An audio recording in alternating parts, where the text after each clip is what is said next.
So, hi, Emil. Thanks again for agreeing to do this interview. And it's an incredibly exciting time for Wallife because we have launched 6 new products and we have announced our partnership to launch the first Yeah, insurance coverage for cryopreservation treatments. So it's incredibly, I'm very happy to do this interview and with you. And I believe that it has been an incredible time for Tomorrow.bio as well. Because I remember first meeting you last November during our right. event, and we still didn't know much about Tomorrow.bio. And then in May 2024, the first articles came out in Italy saying Mhm. people are running to get cryopreserved. So how do you feel about these changes that your business has gone through? Yeah, so I'm very optimistic. I mean, I would like to grow even faster, right? So even though I think we currently grow like 5 to 10 times faster than our next competitor, so from that point of view, it's nice. But I still like to be faster. But otherwise, I'm very optimistic that this is going in the right direction. Yeah, let's see what the future brings. Yeah, I mean, because Tomorrow.bio was founded in 2020, so Mhm. it has been now 4 years, and now more than 700 people are members or private reserved. So it's a lot of people. Did you expect this many people doing the membership? So it was always very difficult for me to predict how many people are actually interested in cryopreservation, right? And you kind of have these two numbers. On one hand, you have old organizations that have been offering cryopreservation for a very long time, and they have not grown much, right? They've grown in the first 30 years. Uh, they've grown so much with what we have done in the last two. So that's the one number. And then on the other hand, we initially did like large studies and asked people like, hey, who is interested in being cryopreserved, right? And if you ask like that, then around like 20% of population says, I would like to be cryopreserved. And of course, these two numbers are very far apart. And yeah, so I'm not sure how many people I would have expected. But I think I'm like the 700, I think is within my expectation. Yeah. So not totally out of it, but yeah. And we have announced our partnership with Tomorrow.bio, and in Wallife we do all researches to prevent and no risks to prevent them and then be ready when they happen. But before talking about the actual risks that cryopreservation procedures may see, would you like to say something about Tomorrow.bio, who you are, what you do, and the procedures in as many detail that you'd like? Sure. No, so Tomorrow.bio is a cryopreservation provider. It's the first one in Europe, and now we're active in Europe and in the US.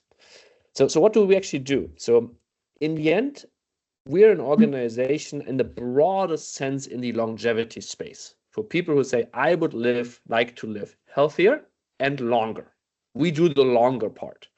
So, especially for people who are being diagnosed with some type of terminal condition, let it be cancer, right? Something that is not curable right now, then unfortunately, these people at some point need to decide, when the doctors tell them that they might have 3 weeks or 4 weeks to live, that currently the standard is, of course, either cremation or burial, right? And depending on your worldview, there's no coming back from that.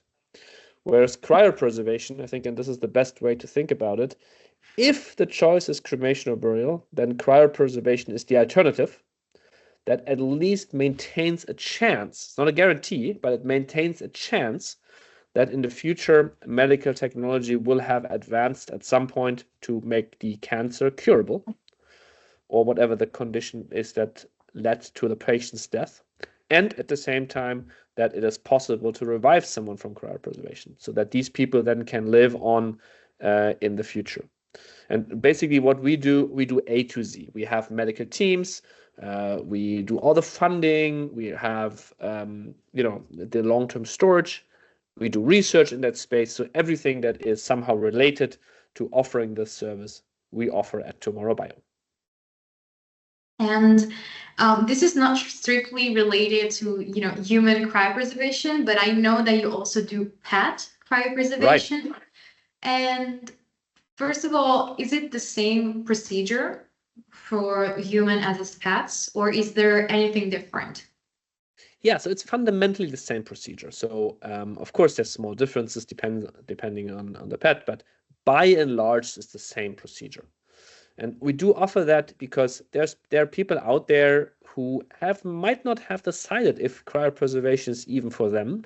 And of course, definitely the people who have already signed up for themselves, right? Some of those people, if their cat or their dog, dies, which of course happens very commonly because pets, of course, have significantly shorter lifespans than humans, then some of them might say, I would like to see my pet again in the future.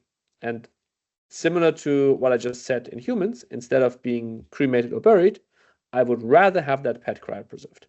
And then we offer that as well as an option. Of course, there's a separation, right? So the human part and the pet part is basically two different sub businesses, but you can do that with us as well. Cool. Because I never thought about that part. And Right. when I saw this on the website, I was like, oh, you can do that as well, because I know Yeah. that you can cryopreserve bodies and then as well as brains as you do. Yeah. How does that work? Like brain cryopreservation? Because I feel it's a little bit different from the idea of preserving your own body. It is. So around 90% of people sign up for whole body. So this is our main product. In fact, in the very beginning, we did not have brain preservation. Brain preservation, we just added on because it is kind of a pet peeve of mine that cryopreservation is relatively expensive. Even though you can fund it with an insurance contract and with life insurance and so on, it is still relatively expensive. So we want to offer the service to everybody. Now, brain preservation is currently the only way of how we can bring the cost down now. Over time, one of the main goals of the company is not only to make cryopreservation more accessible and better, but also more affordable.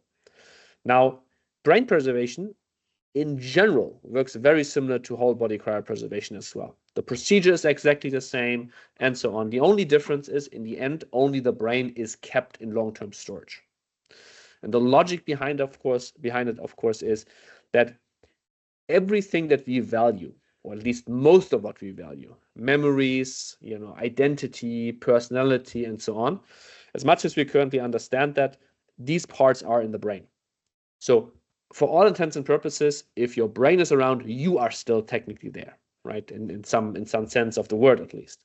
Now, it is likely that in some point in the future, the rest of the body, we potentially have organ 3D printing. We might have, biomedical parts. I don't know exactly, of course, what will be possible in the far future. The brain is not replaceable, right? You can't replicate it. Everything else, potentially with 3D printing or whatever technology you might have in the future for organs, you could, in theory, replicate and get again. And so my logic here would always be, if someone decides for cryopreservation, then we would always recommend to go for whole body cryopreservation. But if someone feels like they cannot afford it, then brain preservation is probably a close second. So it's not much worse or anything like that. Yeah, I get that. And I feel like brain preservation is a bigger bet on the future than maybe cryopreservation is. Yeah. I think that the difference is not that big as it might sound at first sight, right? Because there's a lot of research for example, organ 3D printing already be done right now. So other parts of medical technology, it's not like we need to develop the rest of the body, right? The organ 3D printing part, for example, like standard medical practice will probably take care of that. But there's an addition to the bet. So a small additional part that would need to become true to make brain preservation meaningful. Okay, and I'm asking this to give more detail about the preservation itself, the procedures, so about the temperatures, because I feel like, when thinking about maybe going to the future, like coming back in the future. Maybe at first I imagined something like Captain America. He was like freezed, and then what came back to the future. But I Yeah. feel like this is very much different from a scientific point of view. So could you give a bit more of a detail about the procedure itself, the steps that it has, and where the bodies and brains and pets are stored? Mhm.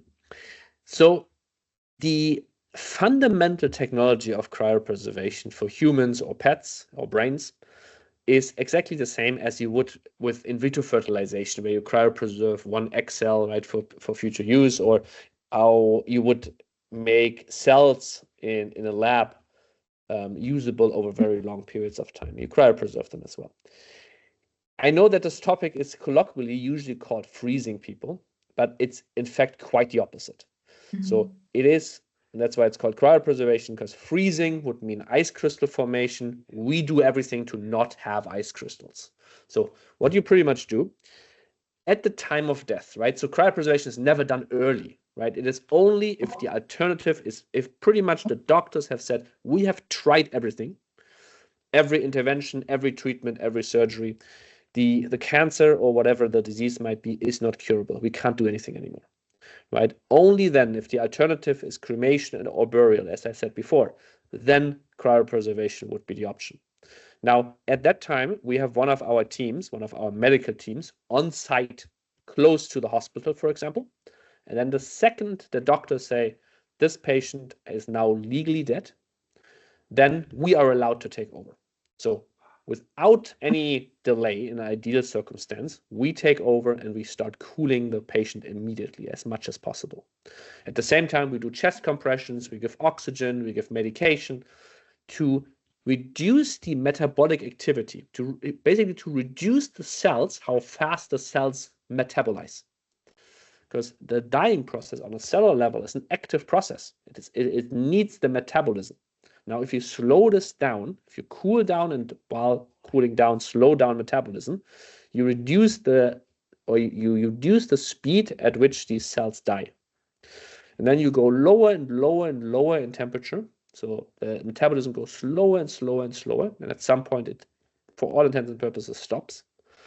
And before you go now under 0 degrees, where you would normally freeze the water in the body, you replace all the blood and all the water in the body against a so-called cryoprotective agent, which is, in simple terms, a medical grade antifreeze. It's a solution that even at very, very low temperatures, it doesn't freeze. And now, once you have done that, once the body is now full, everywhere this fluid, then you can cool down, in our case, to at least negative 140 degrees Celsius. In most cases, to negative 196 degrees Celsius even. And at those temperatures, you can now maintain that state of cryopreservation for pretty much indefinitely. It doesn't matter if it's 20 years or 50 years or 100 years or 200 years or even much more than that. You keep the body stable. There is no degradation. There's no aging anymore. Nothing happens as long as you maintain that temperature. We do that with a non-profit foundation in Switzerland that runs a research institute that I co-founded, where we have underground, as safe as possible, cryopreservation storage. And there, now you would wait until medical technology has advanced, and it might take 100 years, it might take longer, no one knows. You would keep those bodies or those brains or those pets for as long as it's needed until technology has advanced to revive them and cure the cancer or whatever it is. That's basically the A to Z of why cryopreservation is done and how it is done. Thank you, thank you. And where are the bodies like physically stored? Yeah, so they are at a research institute in Switzerland. So there's this non-profit foundation in Switzerland that we founded that has built this research institute. It's a bit north of the Zurich airport, and it's built into a small hill. So the storage facility where the cryopreserved people are stored is underground. Even though, of course, it's Switzerland, and Switzerland is anyway a safe country and so on, still for the maximum security, it is underground. Yeah, and at that point, they would, or they there they can stay yeah, however long it takes. Okay, and now I'm gonna go a bit more into the partnership by talking about risks, and you've been very clear since the beginning about the procedure, about what may happen, what may not happen, about the revival, because there are still lots of things that we don't know from a technological point of view. And there is a page on your website that is called Informed Consent, and you see all the steps that procedure involves and all the risks. And I would, by reading it, I would divide the risk into three main categories, like the before cryopreservation treatments, the during the cryopreservation, because, during the procedure, and by external risks that you cannot control. And then there's the potential risks during the revival process. Would you like to elaborate more on this risks and say what they actually could be, what could happen? I think it is very important to remember cryopreservation is just increasing your chances of maybe being around in the future. It's not a guarantee. So very inherently in the practice of cryopreservation, there's a lot of risks. We, of course, try to mitigate these risks, right? We try with research and making the organization more stable to mitigate these risks right now, and then over time, reduce the amount of risks more and more. But I think the biggest risks here are that, so there's a couple of risks. So I would say there's a risk that cryopreservation procedure that we don't know how the brain works yet, right? As society, and of course we don't fully. So it's possible that for whatever reason, cryopreservation is we do it in the wrong way.